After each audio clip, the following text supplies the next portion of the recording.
Mahabubabad municipal కార్యాలయం ముందు CPI party ఆధ్వర్యంలో మున్సిపల్ కార్యాలయం ముందు ధర్నా నిర్వహించారు. ఈ సందర్భంగా సిపిఐ నేత రాజమౌళి మాట్లాడుతూ మహబూబాబాద్ మున్సిపాలిటీలోని శివారి కాలనీలో పేరుకుపోయిన సమస్యలు వెంటనే పరిష్కరించాలని, వీధి లైట్లు, రోడ్ల సౌకర్యం, ఇంటి నెంబర్లు లేక చాలా ఇబ్బందులు పడుతున్నారని మున్సిపల్ కమిషనర్ వేముల రాజేందర్ కు వినతి పత్రం సమర్పించారు.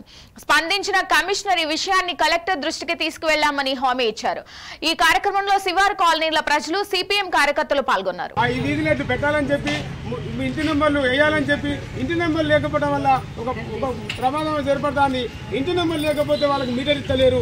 ఆ మీటర్ లేకపోతే ప్రజలు చీకట్లో ఉండవలసి వస్తుంది.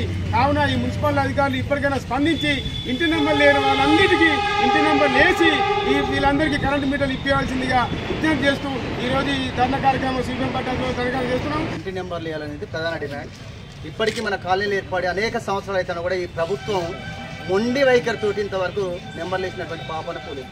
వాళ్ళ బిడ్డలకు ఎవరికైనా ఆపద వచ్చి వివాహం చేయాలన్నా కూడా కనీసం ఇంటిని కుదపెట్టుకుని కానీ తాకట్టు పెట్టుకొని అమ్ముకునేటువంటి ప్రసక్తి లేదు. అట్లాంటి దాన్ని దృష్టిలో ఉంచుకునేది మొత్తం చేసినాం. కమిషనర్ గారు వచ్చిండు, నా వరకు సాధ్యమైనంత వరకు తప్పకుండా దాన్ని పరిష్కరించడానికి సహకరిస్తానని చెప్పిండు. రెండోది, మానుకోట టౌన్లో కేవలం కమిషనర్ గారు కేవలం మన కొత్తగా ఇచ్చినటువంటి వార్త అనుకుంటాను. అది కాదు, మానుకోట పట్టణంలో ఉన్నటువంటి 36 వార్డులలో కూడా మొత్తం లైట్లు వెలగట్లేవు. మరి పాలకవర్గం ఏం చేస్తుందో అర్థం కావట్లేదు, కమిషనర్ గారు ఏం చేస్తానో కూడా అర్థం కావట్లేదు. మానుకోట పట్టణంలో ఉండి ఇంత పెద్ద మానుకోట పట్టణంలో వీధి లైట్లు వెలగకపోవడానికి సిగ్గుచేటుగా భావించాల్సినటువంటి అవసరం ఉంది.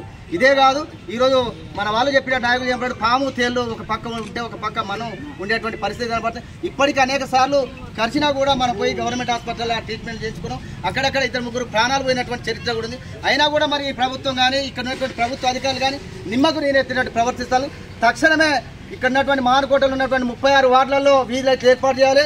రెండోది, ఇక్కడ ఉన్నటువంటి కొత్త కాలనీలు కావచ్చు, పాతవి కావచ్చు, మొత్తం కూడా ఇంటి నెంబర్ వేయాలని ప్రధానంగా డిమాండ్ చేస్తున్నాం.